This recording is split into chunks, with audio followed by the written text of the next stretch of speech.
All right, everyone. So these poems that we're going to go over are ones that we're going to be testing on for the poetry exam. So I want to make sure we go over at minimum these and the others you can you've studied them, you've done interpretations of them, but I wanted to make sure we go over these that you're prepared for the exam. All right, so the first poem we have is My Last Duchess by Robert Browning. You know from when you were studying that his wife Elizabeth Barrett Browning also wrote poetry. They wrote poetry to each other, and his style of writing is much different. Now, My Last Duchess is based on the Duke of Ferrara, who was a real life person whose wife went missing, not missing, but died under mysterious circumstances. And this is his attempt to adopt the persona of the Duke. Remember, in poetry, that we don't talk about the poet as much as the speaker. And even when the speaker is the poet, it's not really the poet. It's the poet adopting a persona, which might represent someone like themselves, but we don't want to make assumptions that the speaker is definitely the poet. So in this case, he is adopting the persona of the Duke of Ferrara. So it starts off, that's my last Duchess, painted on the wall, looking as if she were alive. This automatically lets us know that she has passed because it's looking as if she were alive, so she's already died, and they're looking at a portrait of her. I call that piece a wonder now. Frau Pandolf's hands worked busily a day, and there she stands. So Fra means brother in Italian. So we know Brother Pandolf, probably Monk is the one who painted this portrait of her, and now she's sitting there. Let please you sit and look at her. So you notice there's another person in the room whom the Duke is talking to. Now, we do not ever hear from this other person. So this makes My Last Duchess what we call a dramatic monologue because we don't hear from the other person. It's just the Duke giving and talking and talking and talking throughout the monologue. There is another person there, but in this case, since we don't hear them, it's more to represent in poetry that similarness as if he's addressing a character that kind of represents the reader. Whereas in a play, there would be another character on stage to whom this monologue is addressed. So he's telling this other person if it would please them that they may sit and have a look at her portrait. I said Frau Pandolf by design, for never reached strangers like you that pictured countenance, the depth and passion of its earnest glance, but to myself they turn, since none puts by the curtain I have drawn for you but I, and seemed as they would ask me if they durst, how such a glance came there. All right, so a lot to unpack here. So he says, Frau Pandolf by design, for never read strangers like you that pictured countenance, so meaning that never does he have a stranger come in and see that painting and see her face and the depth and passion and earnestness of her gaze and her smile and not turn to the Duke and wonder, what was she looking at? What gave her such a happy and passionate look upon her face? Since none puts by the curtain I have drawn for you but I. This is an interesting one because it lets us know that there's a curtain that usually covers the portrait, and it's controlled by the Duke, who is allowed to see the portrait of the Duchess. So in her death, he is truly controlling who is allowed to remember her and by what means. Um, and we'll get back to that. We'll come back to this as we go through the poem.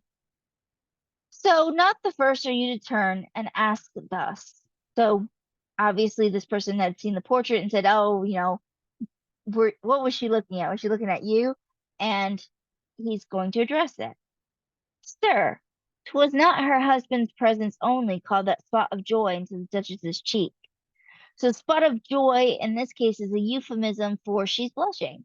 So she's blushing and she's looking passionately at something, and he's claiming it wasn't himself, the Duke, it wasn't just his mere presence that made her blush. She would blush at anything and everything. Perhaps Frau Pandolf chanced to say, her mantle laps over my lady's wrist too much, or paint must never hope to reproduce the faint half flesh that dies along her throat.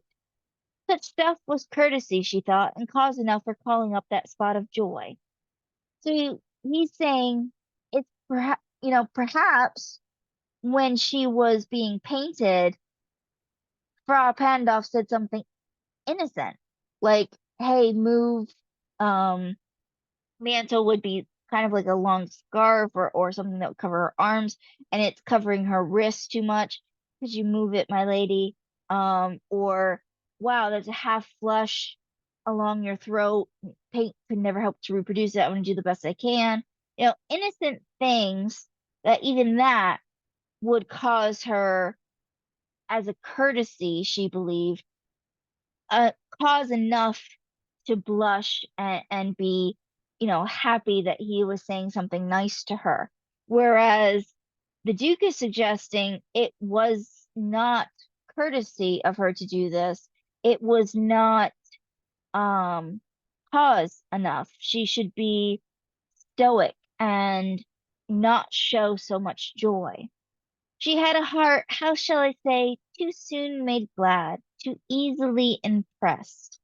So he's saying anything could make her happy and impress her. We wouldn't think this usually a bad thing now, but clearly to him, that's a problem.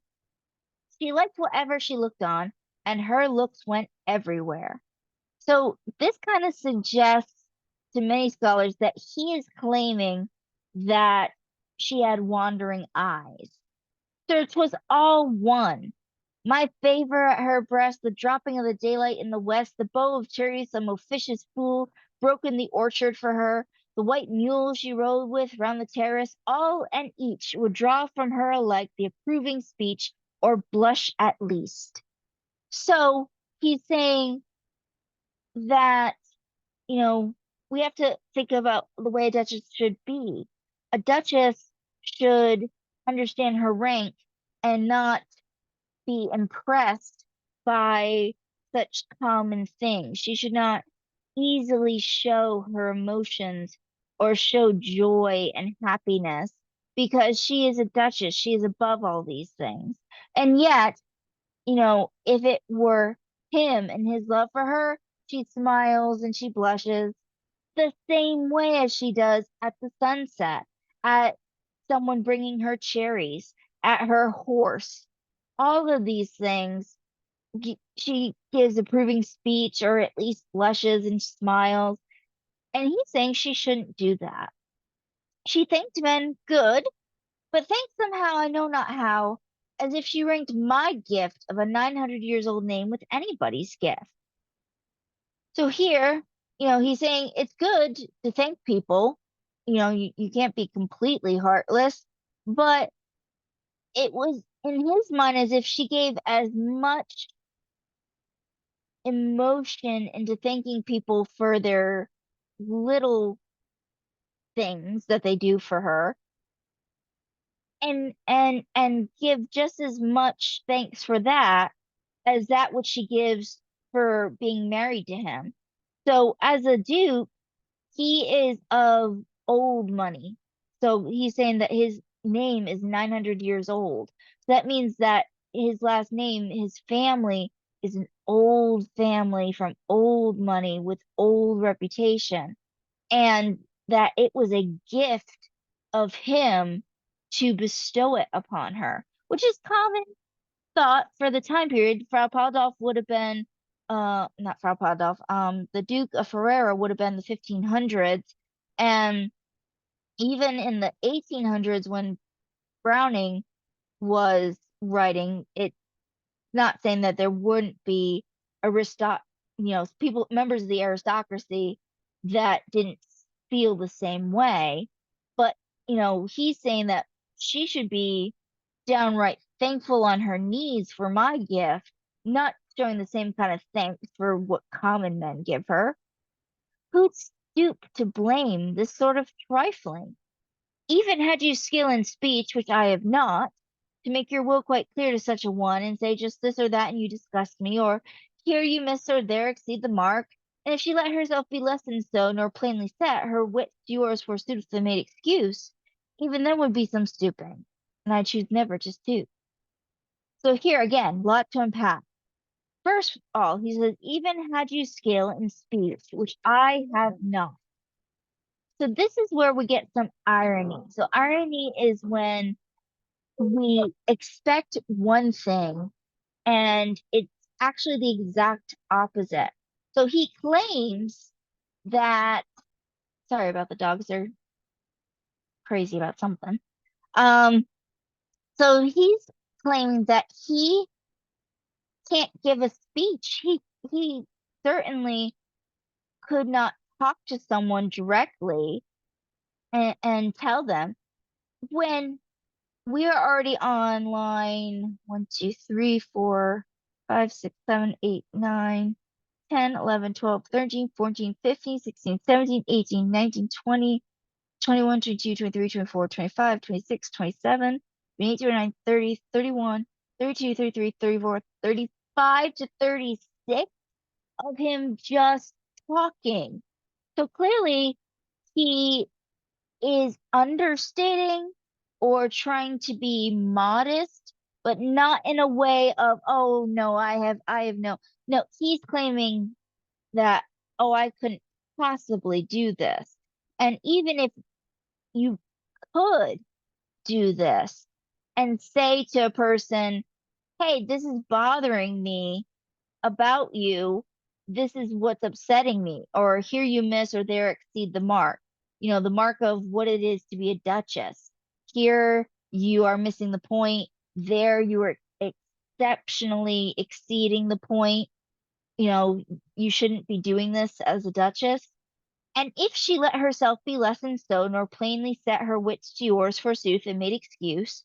So even if you told her about all this, even if she allowed you to tell her this and she said, oh, I'm so sorry, I'll certainly do better, even if she understood what you said and tried to make some excuse of, oh, I'm sorry, I didn't mean to, this is all I was doing, even then would be some stooping, and I choose never to stoop.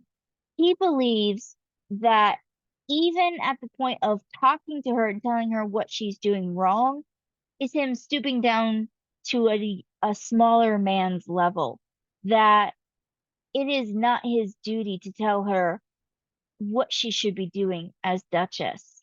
That's a lesser man's duty. Or she should just know what her job is as Duchess and do it. And he chooses never to stoop to people. Oh, sir, she smiled, no doubt, whenever I passed her. But who passed her without much the same smile? That idea of, sure, she smiled at me, it's not like she treated me differently. What does it matter if she's smiling at everyone? This grew. I gave commands. Then all smiles stopped together. So it continued to happen because he chose not to stoop and tell her it was bothering him. He gave commands. Now we don't know what those commands are. But then he says, then all smiles stop together. So this leads to a couple of different readings. One reading would be that he gave commands and commanded her to never smile again. But that would contradict what he says of that he wouldn't speak to her directly about what she should or shouldn't do. That is beneath him, and he chooses never to stoop. So a lot of people read this as he had her murdered so that way he didn't have to deal with this embarrassment of a wife that he couldn't control her. There she stands as if alive. So this reminds us that she's dead and that she's there. Will it please you rise? So now he's, let's, we don't need to sit in here sitting and talking any longer. Let's continue forward. And this goes back to what we have at the beginning of the poem until we come back to. Her portrait is kept behind a curtain. He tried to control her in life. He failed, and now he controls her in death, and who remembers her, who's even allowed to see her portrait. We'll meet the company below then. I repeat, the Count, your master's known munificence, is ample warrant that no just pretense of mine for dowry will be disallowed, though his fair daughter's self, as I avowed at starting, is my object. So they're going to meet people, so the fact of the Count is probably who he's going to meet. Your master, so we know that he's talking to a servant of the Count. Now, a Count is below a Duke in the aristocracy line. And he's saying is known munificence, knowing basically that the Count is known to have good amount of money. Sorry, again, the dogs are stupid about things sometimes. So the Count is known to have a great deal of money, and so therefore he's saying that, anything I say for a dowry should be fine. Your Count shouldn't worry about how much of a dowry he gives me because we know he's rich, so he should be able to give any dowry I ask for. And then he kind of cleans it up but it's not the dowry that matters to me as much. It's his daughter whom I want basically to marry.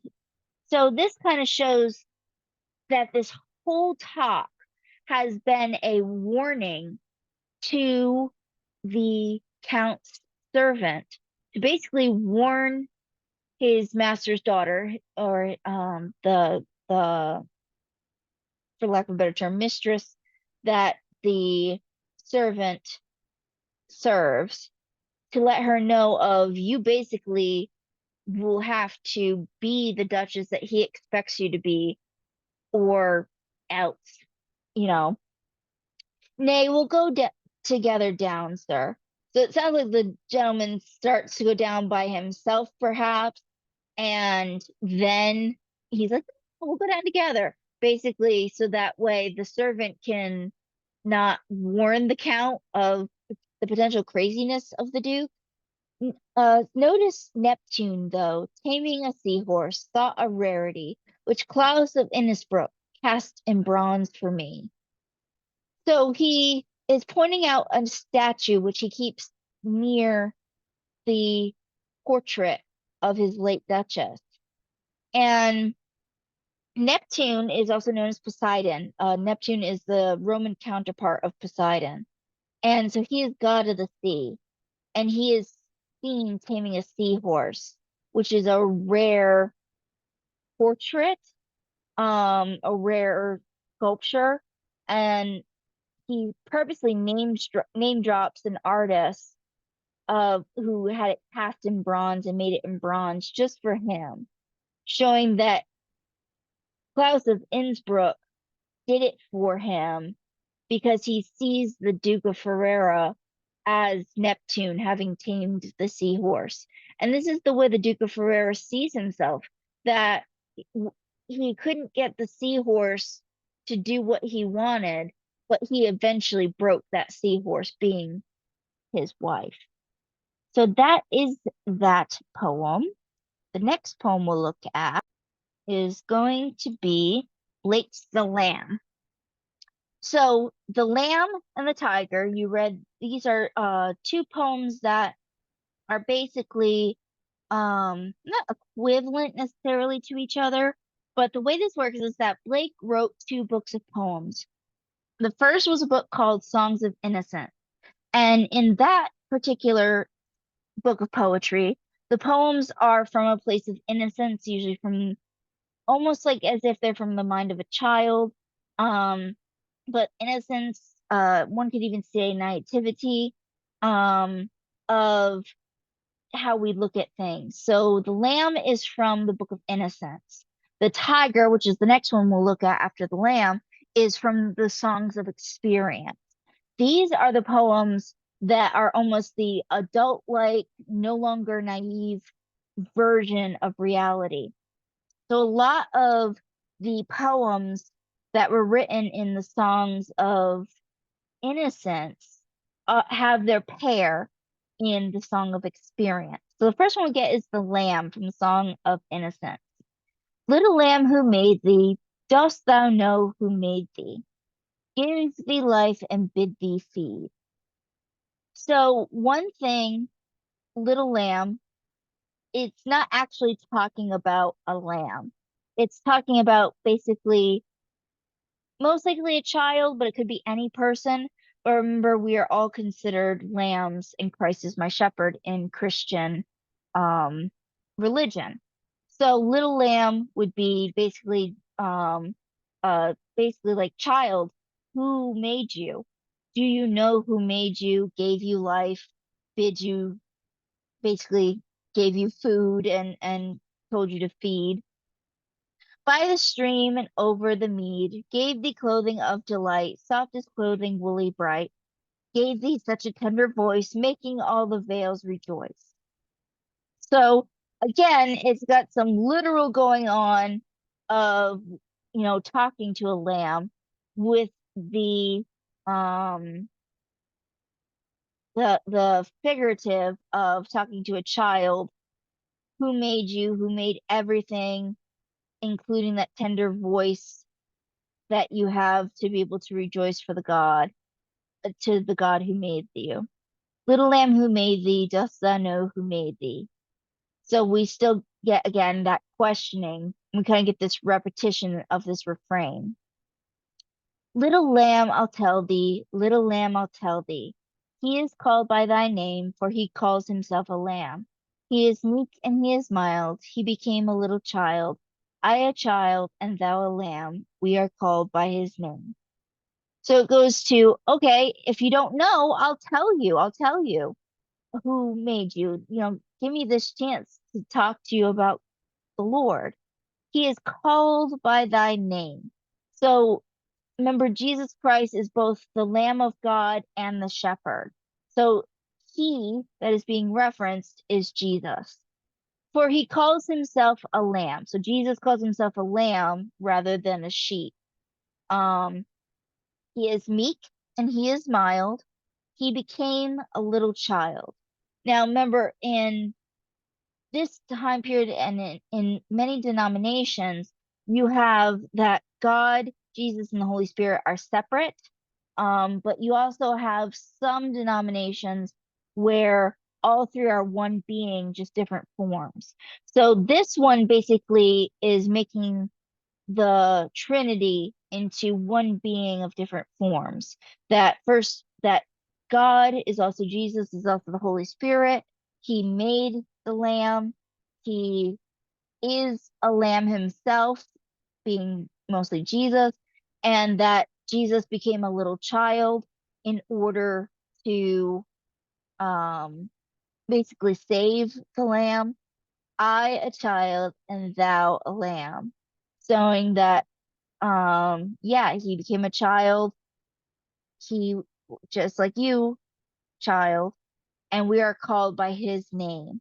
So we are called lambs after Jesus. Little lamb, God bless thee. Little lamb, God bless thee. So just cute little way to end off, because now I've told you about God. So now I'm saying bless you. May God bless you. And you can see that it has it has every line rhyming with the previous line, and then every two lines it switches to a new rhyme scheme. You also have you have this first line that is in line with everything else, then a line that's indented, these lines that are indented, these lines are indented, you know, whereas the majority of the middle of the poem is not indented, and it makes almost if you were to turn it on its side, it kind of almost looks like a lamb uh hoof um or lamb foot. So it is an interesting design to the poem to give it that as well. So with that, we have the tiger, which you can see it doesn't have the same kind of design to it. And, um, but it still has, and it doesn't even have the same amount of lines per, so it's related to the lamb. It is its partner in the Song of Experience. However, the tiger is set up a little bit differently. And he spelled it differently too. Now, this is before spelling is standardized. Tiger, tiger, burning bright in the forests of the night, what immortal hand or eye could frame thy fearful symmetry? So, burning bright, kind of like this fiery creature that is, in the forest at night.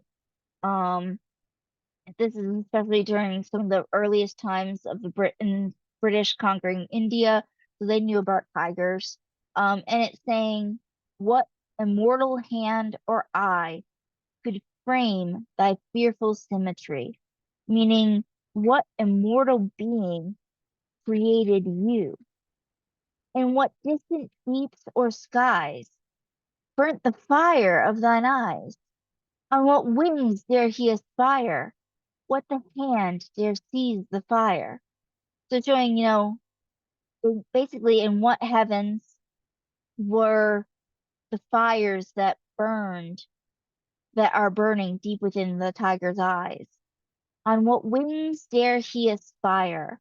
This is a reference to Lucifer and that he in the um story of the fall of Lucifer is that he dared to basically like Prometheus take fire from uh Zeus in order to give it to the humans. Well, in the story of Lucifer, he falls because he dares to take the power of God for himself. What the hand dare seize the fire? So again, a reference to Prometheus, but also to that of Lucifer, who are often connected with each other due to similar storylines of Prometheus grabbed fire from Zeus to give to humans to protect the human race, and then gets punished by Zeus for going against his wishes. Same way Lucifer is the fallen angel because he dared to take some of God's power. Some say to help mankind, some say to help himself. And then, of course, God punishes him. And what shoulder and what art could twist the sinews of thy heart? And when that heart began to beat, what dread hand and what dread feet? So, what again, he's mentioning the strong shoulders, the twisted heart, just because it's a predator, it's automatically a twisted heart, and that everyone dreads the tiger. What dread hand formed the tiger? What dread feet the tiger have? So it's a scary creature. So who could have formed such a terrible creature? What the hammer, what the chain, in what furnace was thy brain?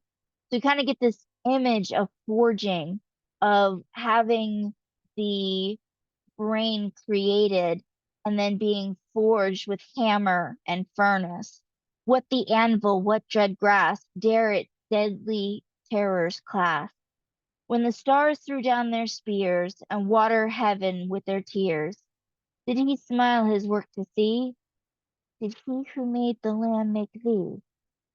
So this one it's asking, basically when the heavens had their big fight and um everyone was sad about Lucifer falling, the fallen angels, and the fight of heavens, did he smile his work to see?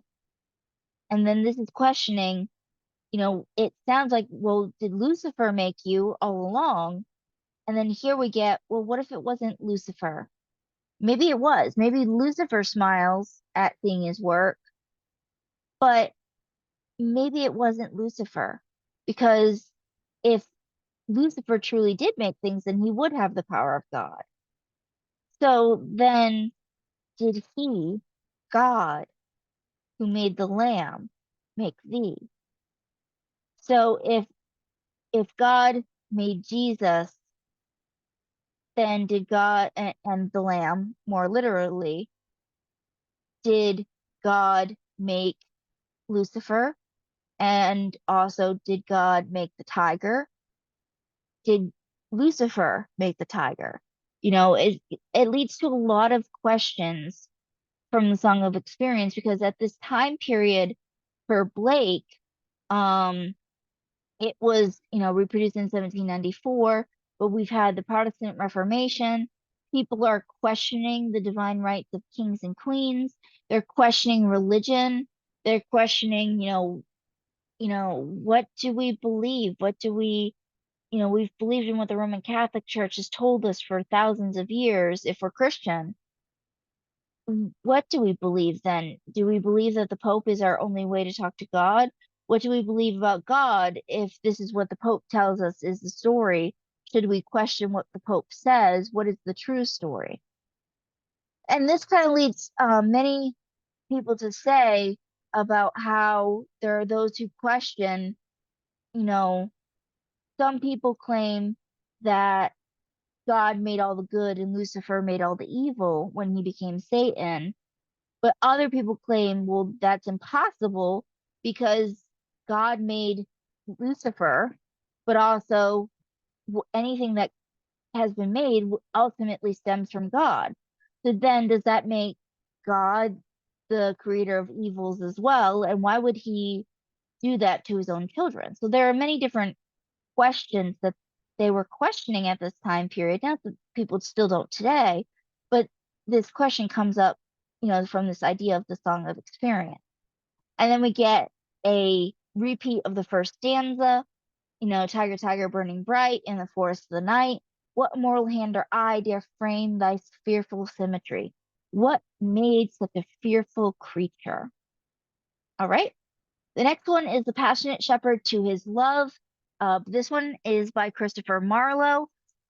We're just briefly going to go through this one because more so that I want to pay attention to is the reply to the shepherd.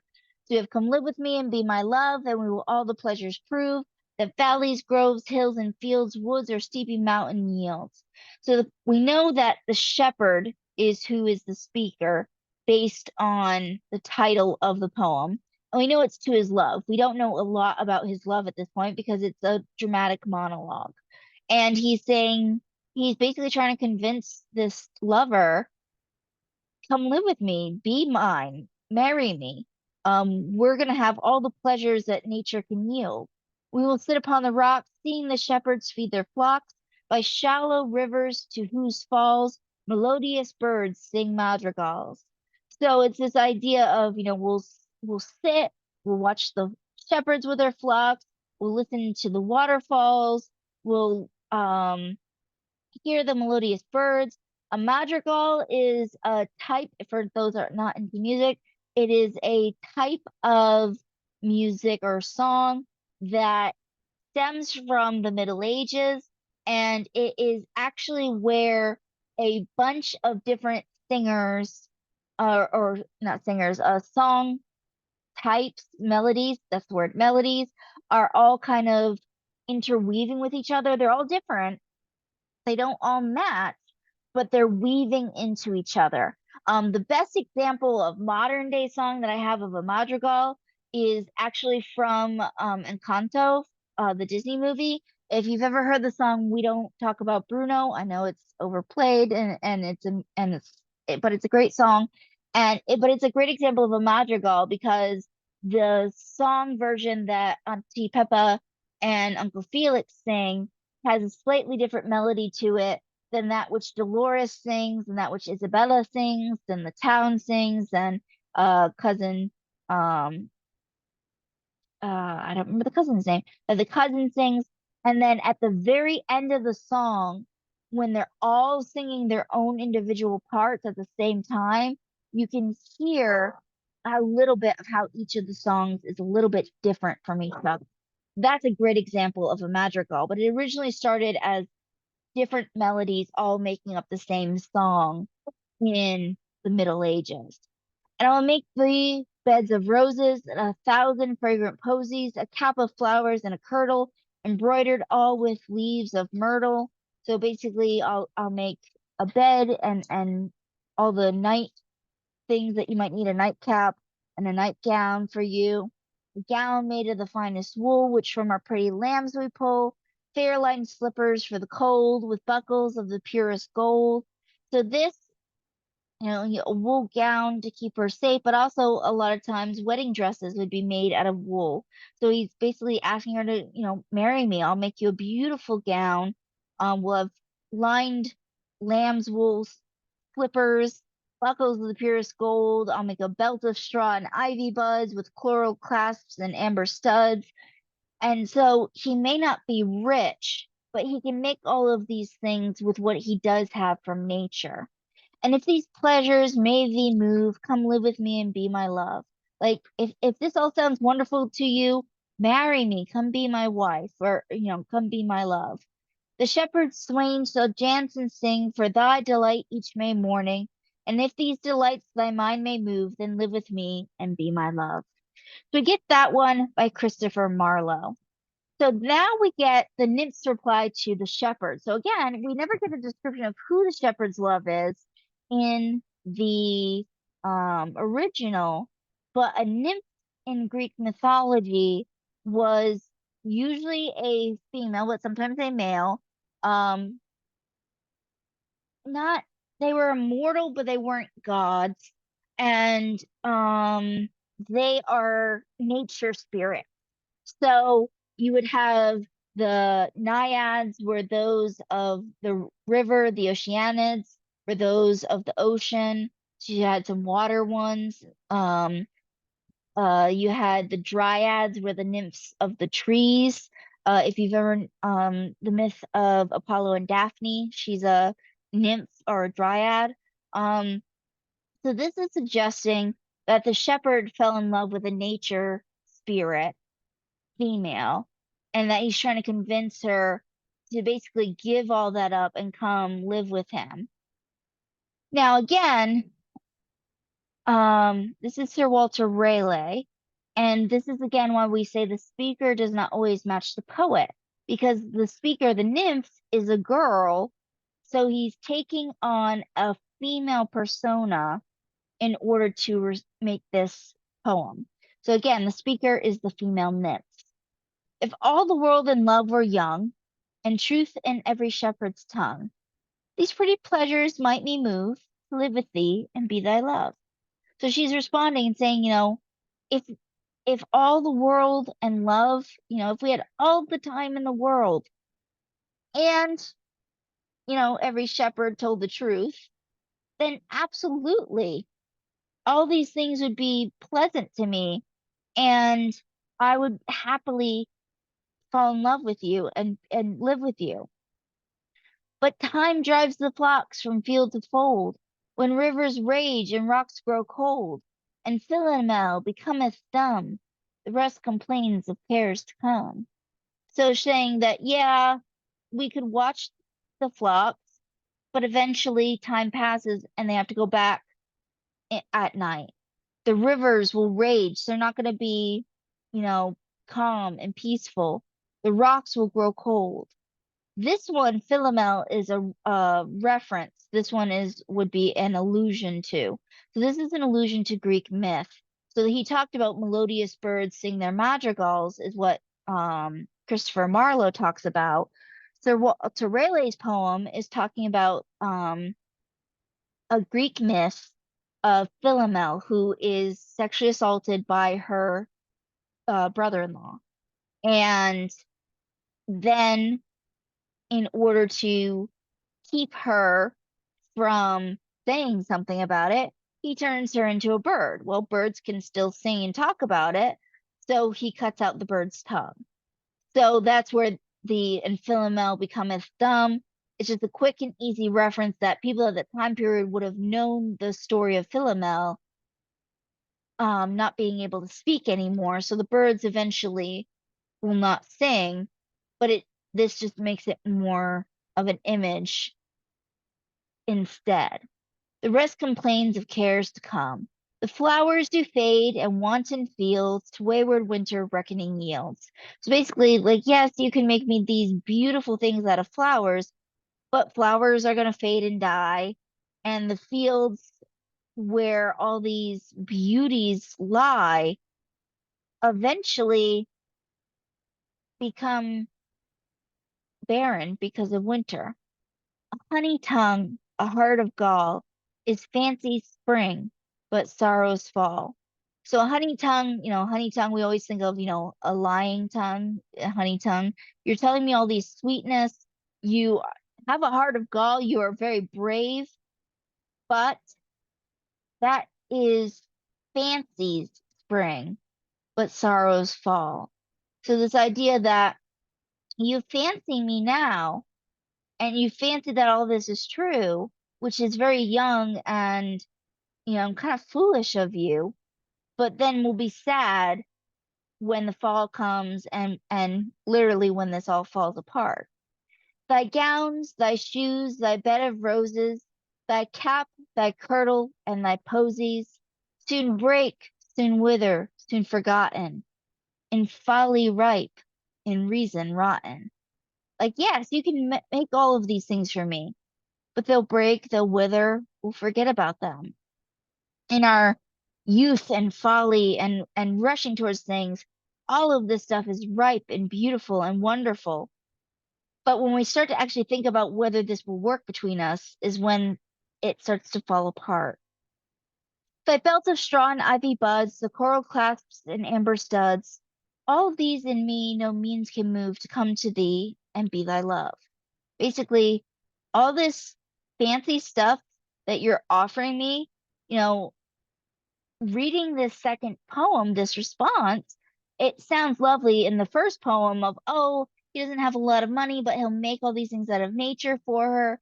But in reality, he's trying to buy her love and not just saying all the wonderful things about him that would convince her to be his lover and marry him. He's saying, oh, look at all the things I can give you. He's trying to sweet talk her into all of this. And she's saying that, yeah, no, these things won't convince me. But could youth last and love still breed, had joys no date nor age no need, then these delights my mind might move to live with thee and be thy love. So these might move her if time lasted forever, if time didn't continue forward. And again, she's an immortal being. So if it weren't going to be that time moves forward and she's going to lose him eventually or watch him grow old while she doesn't, then she might be convinced to, sure, we'll live a simple life and this will be amazing. But she's thinking from a point of reason of how this is not going to work between them. All right. We have Sonnet 18, Shall I Compare Thee to a Summer's Day?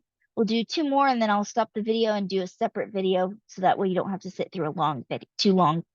Easier to sit through two videos than one long video. All right, so Sonnet 18 is by William Shakespeare. This is one of his most famous sonnets, and it's interestingly often misunderstood what he's actually saying. So let's get into it. Shall I compare thee to a summer's day? Pretty easy, starts with a metaphor comparing some person. Some people suggest that because it was the book of poems that it was from was that a lot of his poems were dedicated to his male patron, that suggests something about his potential bisexuality, but it also could be to a female, but it is left open to interpretation.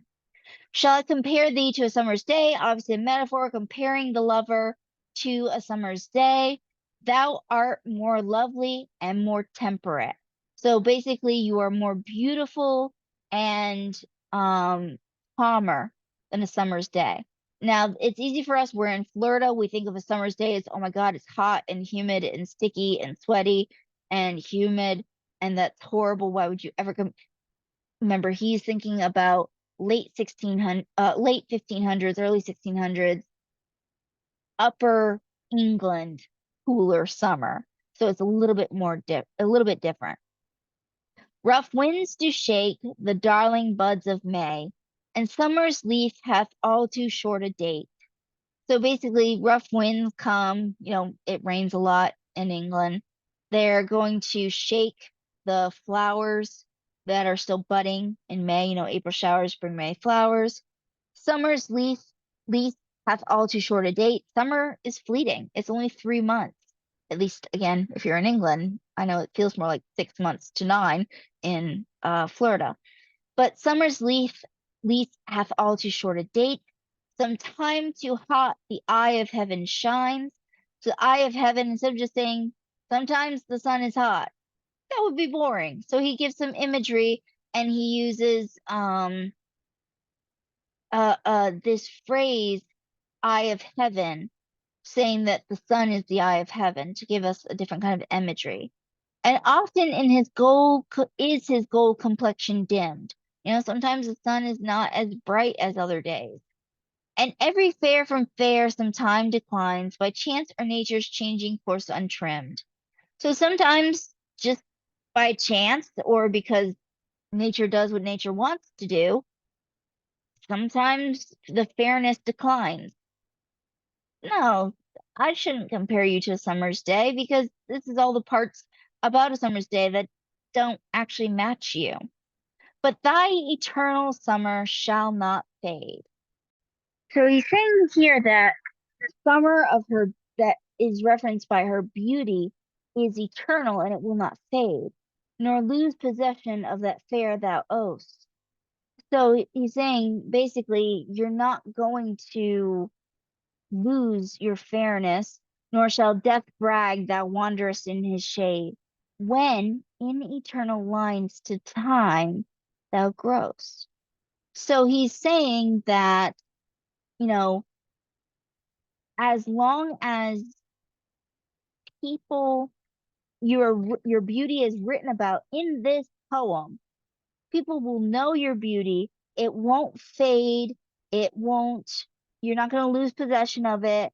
Death can't say that, you are forever his, because in this poem, people will know about you and your beauty.